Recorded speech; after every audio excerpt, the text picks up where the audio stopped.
Ini fikih doa yang penting dipelajari. Ya Allah, ini kalau terjemah bebasnya begini. Mereka mengatakan, aku nggak mungkin punya keturunan. Maka aku memohon darimu saja yang tidak punya batas dalam pemberian. Mereka katakan aku nggak mungkin. Aku memohon kepadamu yang tidak punya batas dalam pemberian. Innaka sami'ud du'a, sungguh engkau pasti mendengar doaku. Kalau kepada yang maha mendengar tidak terkabul juga, kepada siapa lagi aku mesti memohon. Dan ini ada fikih doa, bagus sekali.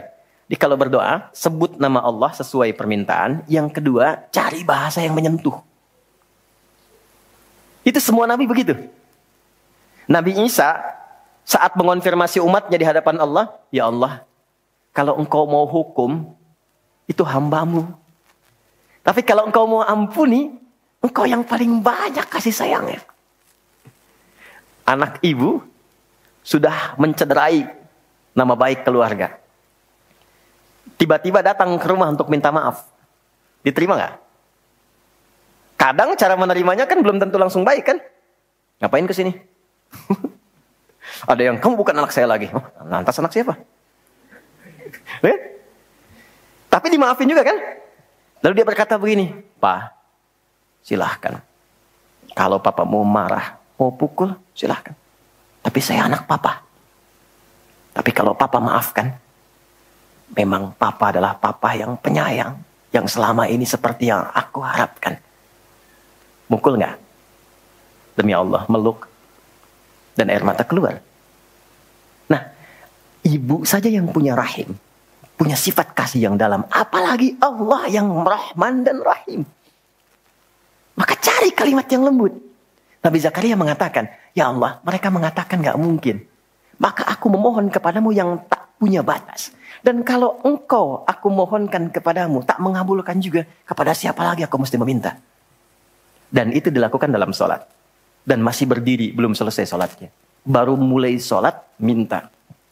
Apa yang terjadi? Lihat ayat 39-nya. Pakai fa. Fanadathul malaikatu wa huwa qa'imun yusalli fil mihrab. Annallahu yubashshiruka bi Yahya.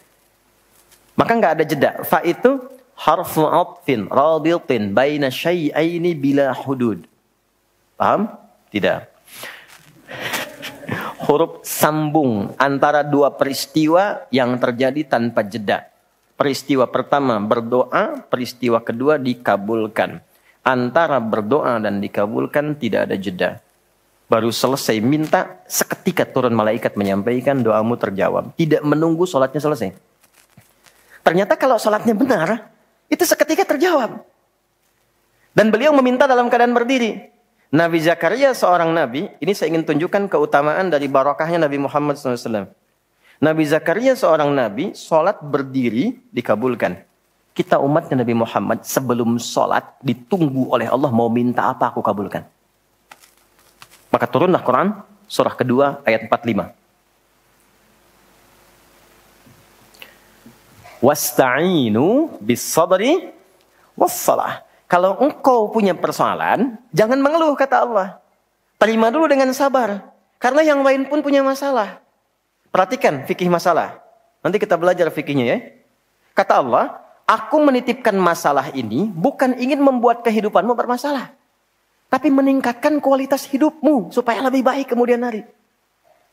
Karena itulah ketika aku berikan, tak mungkin aku titipkan kalau engkau tak mampu. Maka turun ayat berikutnya. La yukallifullahu nafsan illa. Jadi nggak mungkin diuji itu Anda nggak mampu, nggak mungkin. Jadi kalau Anda datang ke sini sekarang sedang punya masalah, seberat apapun, itu tandanya Anda yang mampu. Saya tidak. Saya tidak dititipi itu oleh Allah karena saya belum mampu. Anda mampu.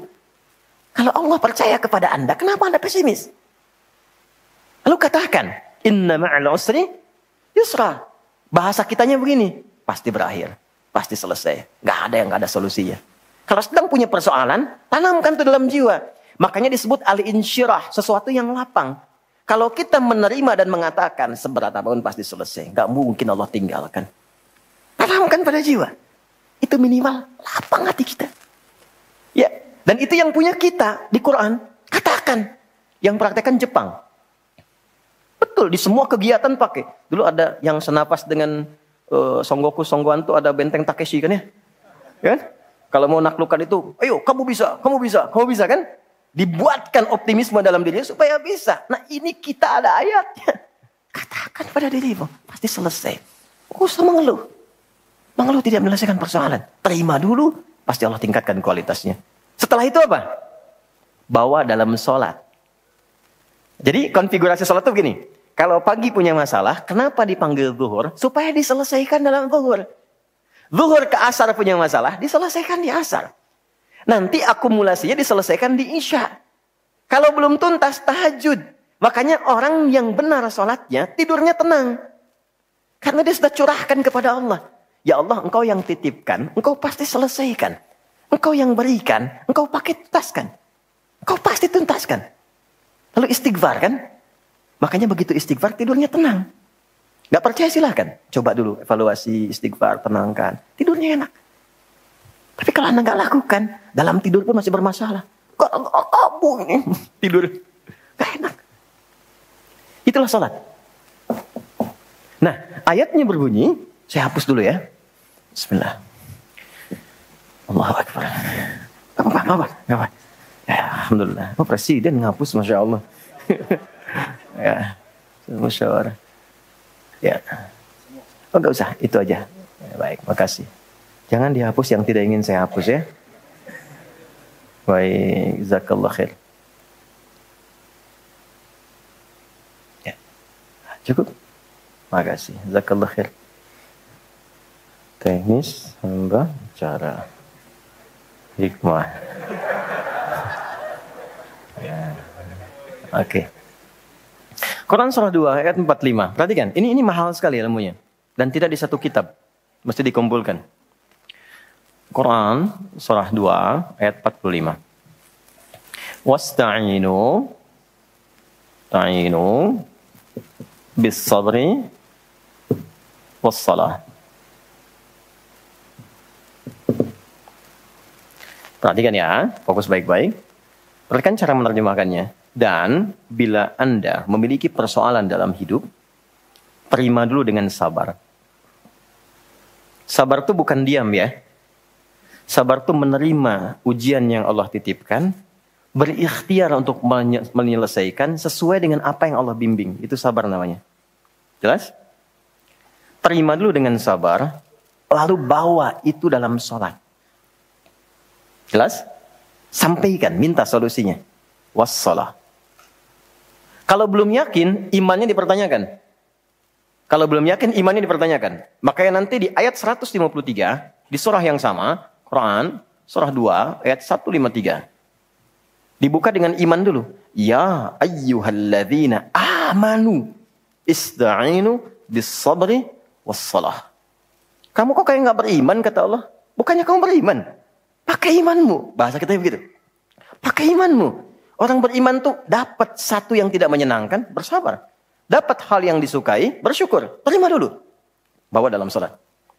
Teruskan. Perhatikan. Ketika dibawa dalam sholat, masih ingat kisah Nabi Zakaria? Dikabulkan oleh Allah dalam keadaan ruku atau sujud tadi? Berdiri. Belum ruku, belum sujud. Masih berdiri kan? Dan dikabulkan. Kita belum berdiri, sudah dipanggil oleh Allah. Punya masalah apa? Datang. Dan saat mulai berdiri, bertakbir, berdiri, kita mohonlah dalam berdiri kepada Allah. Kalimat yang langsung Allah ajarkan. Perhatikan baik-baik. Allah perintahkan salat, fa'budni, ibadah kepadaku. Maka kita katakan, iyyaka na'budu. Iyyaka na'budu. Perhatikan bahasa kitanya. Perhatikan cara menerjemahkannya. Ya Allah, Engkau perintahkan aku sholat untuk menghamba kepadamu. Sekarang aku hanya menghamba kepadamu saja. Iyyaka na'budu. Wa iyyaka nasta'in. Wasta'inu bentuk perintah. Kalau kita ingin rubah bentuk perintah ke dalam bentuk permintaan. Kata Allah minta solusi. Kita ingin rubah. Ya Allah kami minta solusi hanya kepadamu. Kalimatnya berubah dari ista'inu jadi nasta'in. Wa iyyaka nasta'in.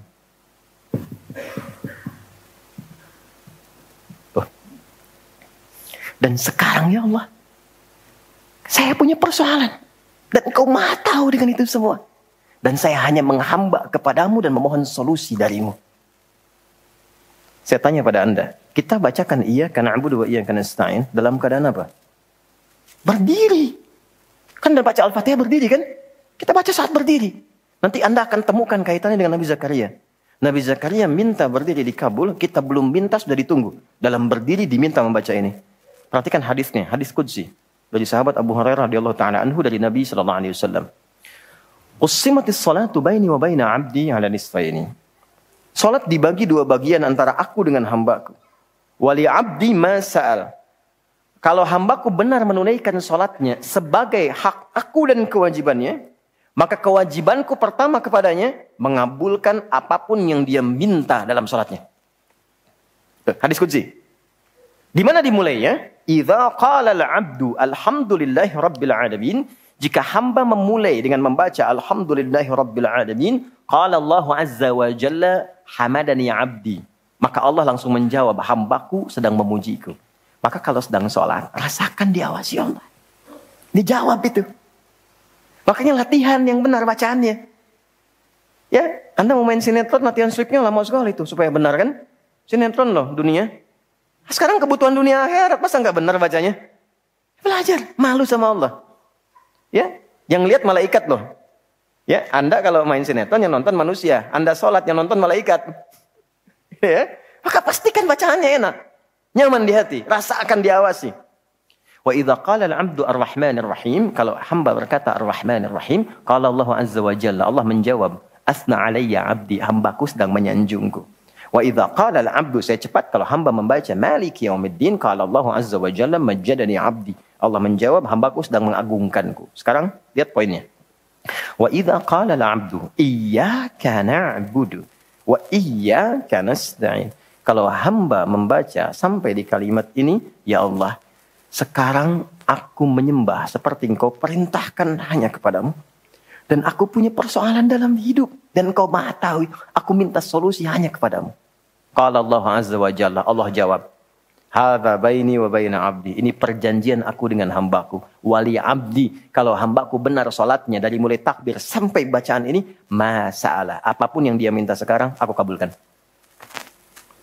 Nabi Zakaria salat minta dijawab. Kita umatnya Nabi Muhammad karena keberkahan nabinya belum minta sudah diberikan jalan. Makanya banyak orang memohon dalam salat. Dan tidak sedikit yang dimintakan mustahil menurut manusia. Ibunda Al-Bukhari, Anda boleh cek di kitab Fathul Bari, jilid pertama itu, di bab muqaddimah. Al-Bukhari itu kan buta usia 4 tahun. Butanya permanen. Dokter mengatakan gak akan sembuh. Buta.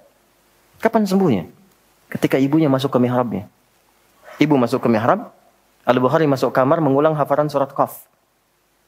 Ibunya berdoa di hamparan sajadahnya. Sampai tertidur, lelah berdoa tertidur. Mimpi ketemu Nabi Ibrahim. Ini dari tafaul namanya. Tafaul itu menamai anak dengan tokoh tertentu untuk mendapatkan percikan kebaikan dan kesolehannya. Nah, Al-Bukhari itu nama aslinya Muhammad. Bapaknya Ismail. Kakeknya Ibrahim. Kakek buyutnya Al-Bardizbah. Ya, kemudian berasal dari kecamatan Ju'fah, Kabupaten Bukhara. Provinsi Khorasan, negara Uzbekistan sekarang. Karena dari Bukhara, tambah al dan i di ujungnya untuk mengenalkan saya dari Bukhara. Maka Al-Bukhari. Syekh Yasin dari Padang, Syekh Yasin Al-Padangi. Syekh Ahmad Khatib dari Minangkabau, Syekh Ahmad Khatib dari Minangkabawi. Ya, boleh misalnya silakan, nggak ada masalah. Oh, ini saya santai, senang saya, nggak apa-apa. Kecuali kalau bapaknya bolak-balik baru saya. Ya, Mas Dude dari Bintaro misalnya boleh. Ana Dude Al-Bintaroi, ya. Al-Banteni. Nah, Imam Al-Bukhari 4 tahun demikian tadi, kena buta, ibunya berdoa, mimpilah ketemu Nabi Ibrahim. Di mimpi dikatakan, anakmu akan melihat lagi. Pas qadar Allah, beliau sedang mengulang hafalan Quran di surat Qaf. Nyampe ke ayat 21 sampai 22.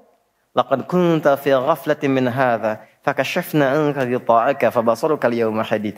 Dulu pandanganmu itu tertutup, tak bisa lihat. Sekarang kami akan buka secerah-cerahnya, mulai hari ini pandanganmu akan menatap dengan tajam. Padahal ayat itu tentang suasana akhirat. Tapi percikan dari kebaikan itu turun ke bumi. Maka ketika selesai ayatnya, ibunya bermimpi, terbuka pandangannya, bisa melihat kembali. lompat kaget dikejar ibunya. Umi laqad ra'ait. Bu, saya lihat lagi. Ibunya kaget bangun, langsung dipeluk. Rubbama ra'aita bil qalbik. Mungkin kau melihat dengan hatimu. La bil bi'aini, dengan mata saya. Sejak saat itulah belajar hadis. Kapan? Saat ibunya memohon dalam sholat di mihrab. Jelas? Oke. 5. Harus sampai yang terakhir kan? Salatnya kan 5 waktu. Dapatnya 5. Ya? Yang terakhir apa? Salat adalah pengantar pada kesuksesan dan kebahagiaan hidup. Profesi apapun yang Anda pilih, Anda jaga salat dengan benar, tertinggi Anda dapatkan. Tertinggi. Nah, ada sukses saja. Sukses. Ada bahagia saja. Happiness. Sukses saja dalam bahasa Arab itu fauz, kata umumnya. Turunannya faiza, fauzi, faizan, faizin, fauzan, itu sukses. Derivasinya 29 kali disebutkan di Quran. Jadi kalau ada yang namanya faiz, faizah, fauzan, faizin, itu orang diharapkan sukses dalam hidupnya. Walaupun belum tentu bahagia. Kalau bahagia saja, belum tentu sukses, itu fariha namanya. Sifatnya farah perempuan. Laki-lakinya farhan. Jadi kalau ada yang namanya farhan, diharapkan bahagia selama hidupnya. Walaupun belum tentu sukses. Kalau Anda gabungkan keduanya, sukses dan bahagia, success and happiness, maka berubah kalimatnya menjadi falahun. Falah. Sukses dan bahagia. Coba cek panggilan sholat. 5 kali diperdengarkan setiap pergantian waktu. Hayya 'alas shalah. Kenapa sholat? Dijawab langsung, diperdengarkan di telinga kita. Hayya 'alal falah. Supaya engkau sukses dan bahagia. Diperdengarkan di telinga. Telinga bahasa Arabnya udhun, jamaknya adzan. Orang Islam setiap pergantian waktu, dari bangun tidur, kamu harus bahagia. Siang hari, kamu mesti sukses, mesti bahagia. Sampai mau tidur pun, tidur dalam keadaan bahagia dan sukses.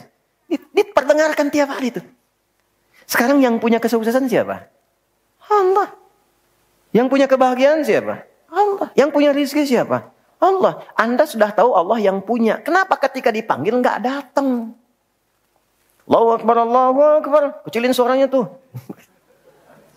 Tapi Anda pengen sukses. Dan ingat loh, pemberian Allah itu sifatnya itu nggak pernah menetap di satu waktu. Nyambung terus sampai ke semua dimensi kehidupan yang kita lalui. Jadi kalau Allah kasih sukses dan bahagia, bukan cuma dunia. Alam kuburnya sukses, akhiratnya sukses. Itu bedanya dengan sifat dunia. Jadi kalau Anda ingin kaya di dunia, tidak sholat pun bisa kaya. Asal Anda mau kerja keras. Sifat sholat itu memberikan keberkahan pada kekayaan. Sehingga menikmatinya melahirkan kebahagiaan. Bukan stres. Keluar gelap, balik gelap. Tiap hari ngitung. Punya kendaraan cuma dipanasin. Hidupin, panasin, matiin. Capek. Ya. Tapi ada kenikmatan. Ada value yang tinggi. Ke akhirat punya nilai. Nah kalau Anda genggam itu. Berhasil diraih. Maka berubah katanya dari salah jadi aflah. Aflah itu orang yang menggenggam kesuksesan, kebahagiaan. Dan tidak ingin dia lepas. Siapa aflah di Quran yang pernah dibuka dan ditampilkan ayatnya? Quran surah ke-23. Al-Mu'minun ayat 1-2.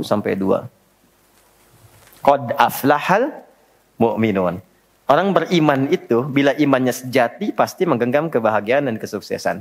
Bagaimana menunjukkan keimanan yang sejati itu? Ayat 2-nya. Alladzina hum fi salatihim khasyi'un. Ternyata salatnya dulu. Letaknya sebelum zakat loh, sebelum beraktivitas. Ayat 3-nya kan walladzina hum 'anil lagwi mu'ridun, ayat 4-nya walladzina hum lizzakati fa'ilun. Enggak mungkin zakat kalau enggak ada harta kan?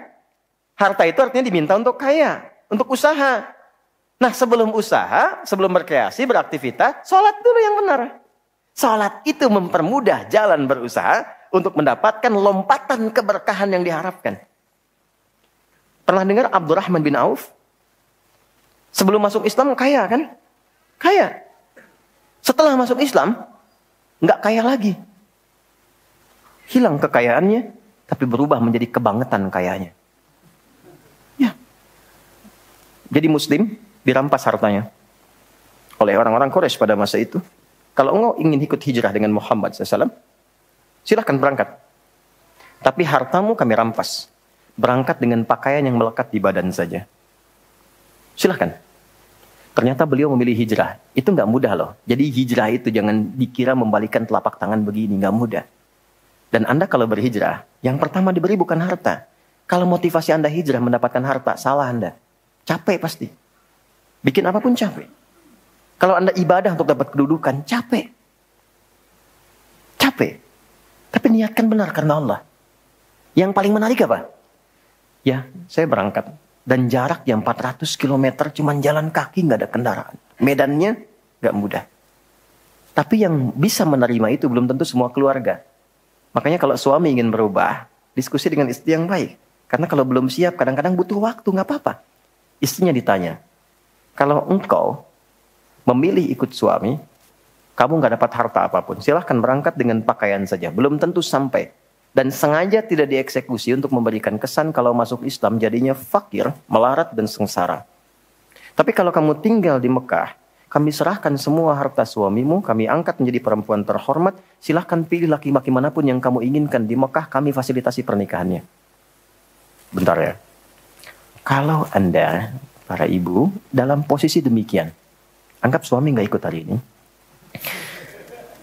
Ikut suami, harta diambil, hanya dengan pakaian saja, berangkat jauh, belum tentu sampai, atau tinggal di Mekah, semua kekayaan suami diberikan, pilih laki-laki manapun difasilitasi pernikahannya. Ikut suami atau tinggal di Mekah? Lemah ikut suami. Ternyata istrinya pada masa itu memilih tinggal di Mekah. Belum siap. Abdurrahman bin Auf berangkat. Hebatnya orang Madinah, kenapa disebut dengan Ansar? Ansar itu sifat menolong tanpa pamrih dengan pertolongan yang dalam. Jadi kalau ada yang haus disambutnya oleh yang bawa minuman. Yang lapar disambutnya oleh yang bawa makanan. Dan tanpa pamrih sampai nanti diviralkan di Quran surah 59 ayat 9 sampai 10. Wa yu'thiruna 'ala anfusihim walau kana bihim khasassah. Nah, ini kaya, pernah kaya, jatuh fakir, disambut oleh orang paling kaya di Madinah. Disambut. Begitu datang, perhatikan tawarannya. Beliau mengira kalau kaya jatuh fakir itu akan mengganggu kepada perasaan karena stylenya berubah. Jadi pikiran. Di fisika kan begitu ya. F1 sama dengan F2 kan. Gaya gerak sama dengan gaya dorong. Apa yang masuk itu yang keluar. Jadi kalau yang masuknya sedikit maka gayanya sederhana. Naik angkot, keluar, nunduk, sedekah. Tapi kalau yang masuknya banyak, tampilannya beda kan? Keluar, jalan. Tapi jangan lupa, hukum gaya itu ada hukum Pascal namanya. F berbanding lurus dengan P. Gaya berbanding lurus dengan tekanan. Semakin banyak gaya, semakin tertekan hidupnya. Ya? Maka bila orang punya penghasilan banyak gayanya, ketika penghasilan menurun, tekanan hidupnya meningkat. Itu yang menjadikan pekerjaan kadang nggak ditimbang-timbang, semua dilakukan demi memperbaiki gaya. Dikiranya Abdurrahman bin Auf itu masuk rumus ini. Padahal beliau sudah hatam pelajaran sholat setahun sebelum hijrah. Itu cuma praktekkan berdiri saja. Apa jawabannya? Perhatikan ketika ditawarkan. Akhil karim, au kama qala sami'tu annaka kunta ghaniya. Saya dengar Anda pernah kaya. Kalau ingin kaya lagi, ambil setengah harta saya. Dan itu kalau dirinci lewat kisah-kisah sirah, itu hartanya ada berapa, kebun kurmanya berapa, betul-betul kaya lah. Saya dengar Anda ditinggalkan keluarga, kalau ingin nikah lagi, pilih perempuan paling engkau sukai di wilayah ini, walaupun bagian dari keluargaku, pilih, aku fasilitasi pernikahannya. Gantian ya. Kalau antum di posisi itu, oke.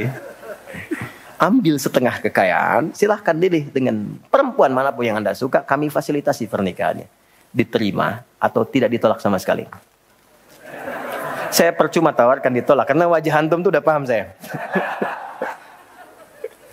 Oke, yang ingin saya katakan begini. Yang ingin saya katakan, beliau mengatakan terima kasih atas tawarannya. Bahasa kita jazakallah khair. Terima kasih atas tawarannya. Arini ainal aswaq. Cukup tunjukkan padaku di mana pusat bisnisnya. Cukup tunjukkan padaku di mana pusat bisnisnya. Itu dipraktekkan pencerahan dari Nabi tentang makna sholat. Jadi rupanya Sholat dari bagian awal sampai akhir itu ada artinya, ada maknanya. Itu dipraktikkan oleh beliau. Cuman dalam jangka waktu 2 tahun menuju tahun ketiga, berubahlah jadi orang paling kaya nomor 3 di Madinah. Sampai jadi nomor 1 di Madinah. Sampai hartanya bisa memberikan sedekah kepada semua penduduk Madinah. Viral kisahnya. Jadi penduduk Madinah itu yang gak bisa kerja dimodalin sepertiganya. Yang gak bisa sama sekali berusaha, udah disantuni. Yang lainnya diberikan hadiah. Jadi setiap mendapatkan proyek apapun, itu Masya Allah semua Madinah dapat bagiannya. Dan termasuk yang didoakan oleh keluarga Nabi, yaitu Sayyidah Aisyah radhiyallahu ta'ala anha. Karena berkah hartanya. Dari orang yang tidak berpunya, menjadi orang yang luar biasa karena manfaat sholat. Oke, sekarang intinya. Ini kan baru mukaddimah, kita belum mulai. Belum mulai ini, kita kan baru mukaddimah. Dari 5 ini, berapa yang sudah didapatkan? Selama kita sholat. Ribuan kali ruku', ribuan kali sujud. Apakah sholat yang dilakukan sudah membuat diri kita menjadi tenang? Apakah sudah merasa dekat dengan Allah sehingga semua kegiatan merasa terawasi? Kata-katanya baik, pandangannya terukur, langkahnya ke tempat yang disukai. Apakah sholat sudah membuat diri kita lebih tenang? Apakah sholat menjadikan doa kita sudah terkabul? Apakah sholat menjadikan diri sudah lebih baik? Jangan-jangan ada orang motivasi sholatnya pun untuk berbuat yang tidak baik. Ada masuk ke masjid bukan untuk sholat. Begitu takbir mundur ke belakang, kotak infak hilang. Apa yang salah? Rakaatnya sama dari dulu sampai sekarang. Subuh 2 rakaat. Duhur 4, asar 4, maghrib 3, isya 4. Dari awal bacaan pokoknya sama semua. Kenapa hasilnya bisa beda? Sumbernya hanya 2 masalahnya. Masalahnya 2. 1, boleh jadi orang sholat itu, kata Allah, tidak mendapatkan 1 dari 5 ini karena kurang khusyuk dalam sholatnya. Problem yang pertama.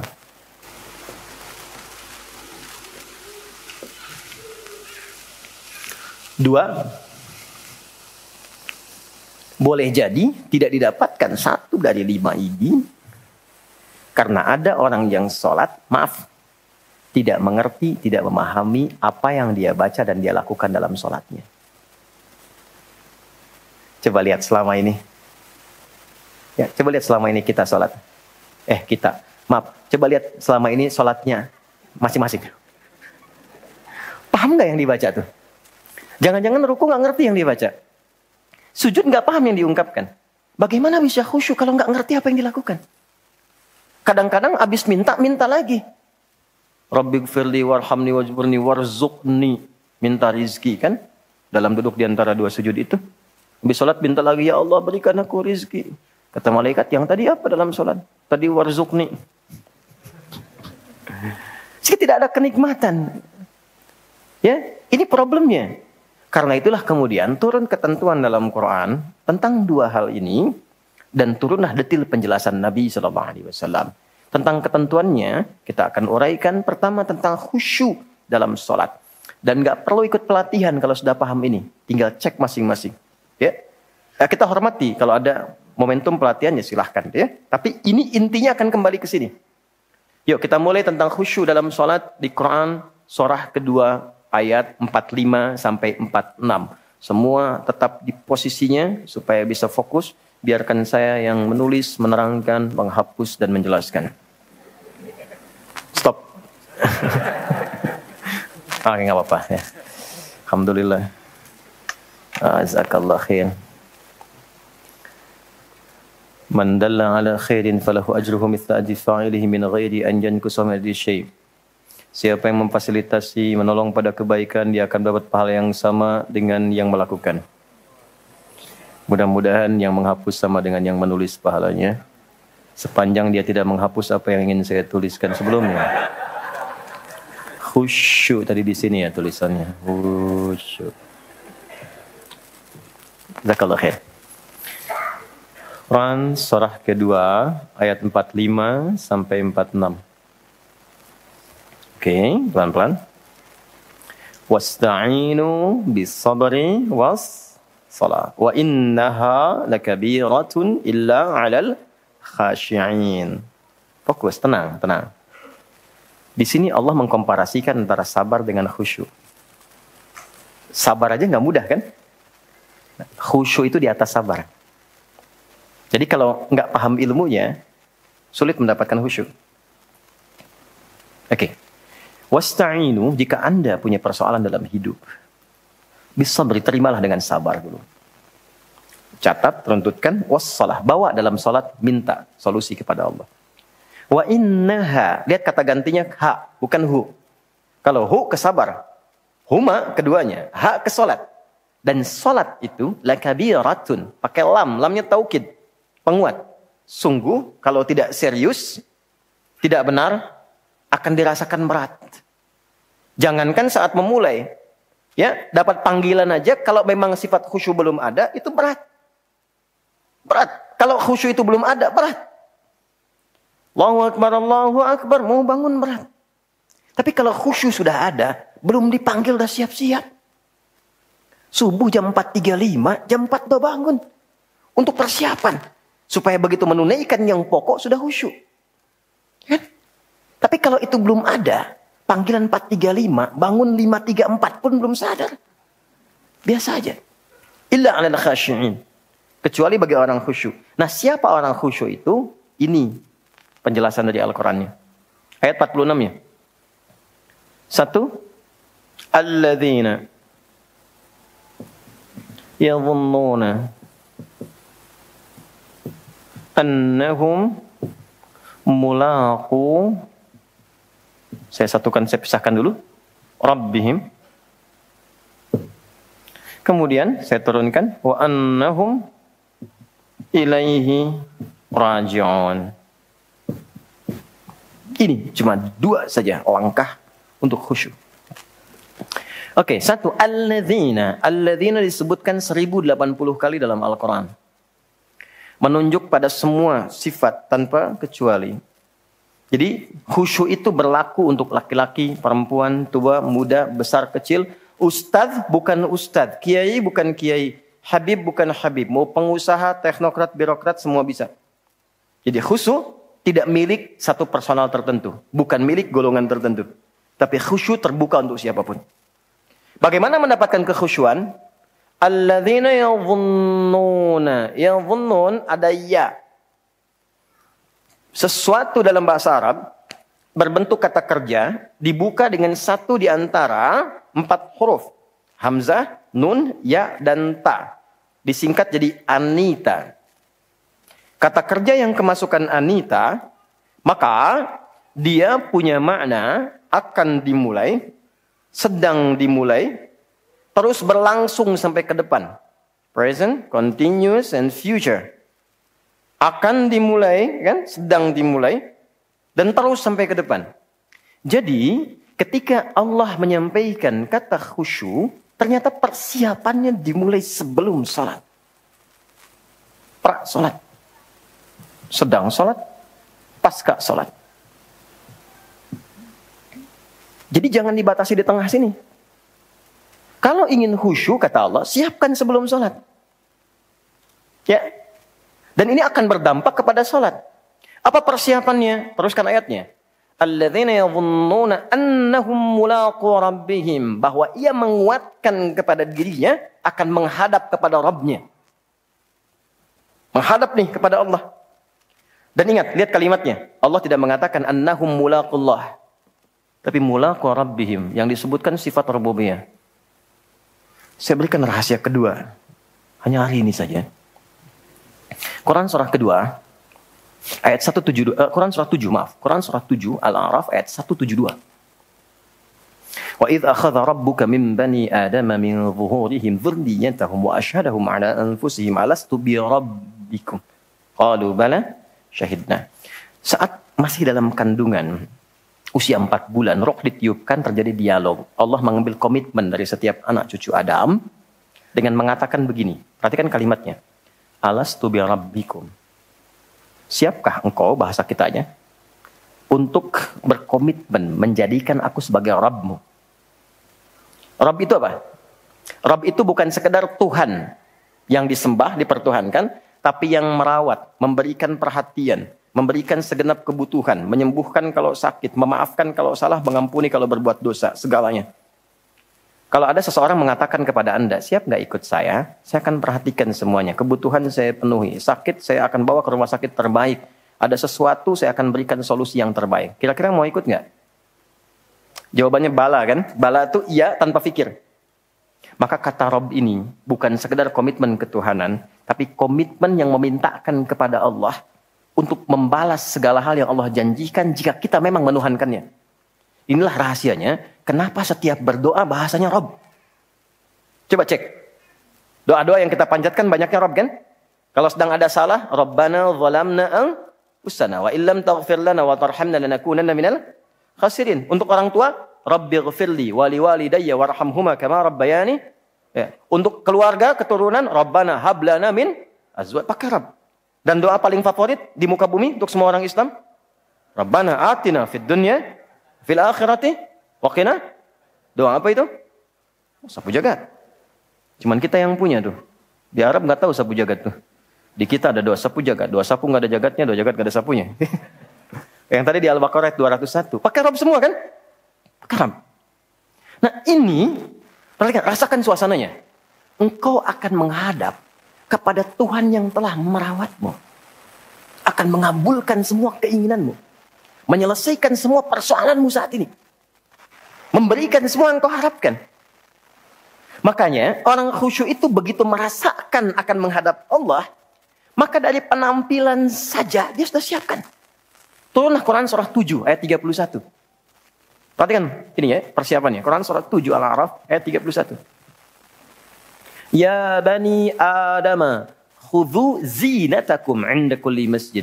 Hei anak cucu Adam, kalau sudah ada panggilan terdengar dari masjid, kenakan pakaian terbaikmu. Tuh.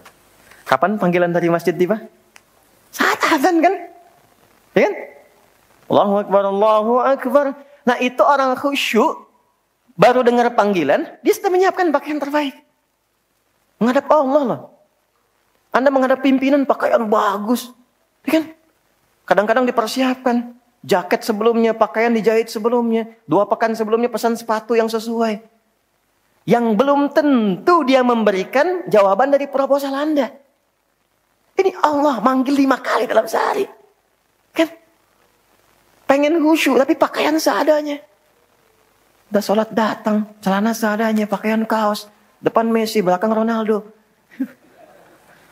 Malaikat bingung. Gak. Memang secara fikih sah. Tapi secara moral, akhlak, etik akhlak kita kepada Allah, rasanya nggak enak mau minta begitu. Ya kan? Coba rasakan ya. Anda nanti pas mau sholat misalnya, malam lah supaya rasanya ke hati lebih kuat. Cari pakaian terbaik. Rasakan kenikmatannya. Persiapkan dengan baik. Berwudu dengan benar. Demi Allah saya katakan, tidak ada yang paling indah suasananya ketika Anda datang dengan penampilan demikian. Rasakan bedanya. Bedakan rasanya. Pasti akan terasa bedanya. Lain. Ketemu ini, Rob. Di masjid itu kan cuma 2 panggilan kan? Kalau bukan panggilan untuk sholat, ya kan? Yang kedua apa? Meninggal kan? Telah meninggal dunia, gitu kan? Perhatikan. Wa annahum ilaihi raji'un. Kenapa Anda persiapkan itu? Rasakan. Mungkin itu panggilan untuk kembali kepada Allah. Adzan artinya apa? Bukanlah. Panggilan. Yang manggil siapa? Allah lewat muadzin. Dipanggil Allah. Joni, ada Joni di sini? Ada. Oh, Cepi ada. Saya ganti supaya nggak ada. Cepi dipanggil Allah. Apa artinya? Kenapa lemes jawabnya? Kita tiap hari dipanggil Allah. Siapa yang bisa memastikan kapan dia pulang? Tidak ada. Kenapa nggak merasakan bahwa panggilan sholat itu mungkin panggilan pulang kita? Dan tidak ada yang paling indah kecuali pulang dalam keadaan sujud. Kita nggak tahu kapan pulang. Dan kita yakin kita akan meninggal. Dan tidak ada yang paling indah kecuali meninggal dengan pakaian terbaik yang paling halal yang pernah kita dapetin. Dan kita nggak tahu persiapannya bagaimana. Orang-orang soleh punya firasat, punya persiapan. Kita bagaimana? Saya mau cerita sedikit ya. Oh ya, sedikit ya, sebentar. Ya, ada kisah nyata seorang ibu di satu desa, dan saya kenal.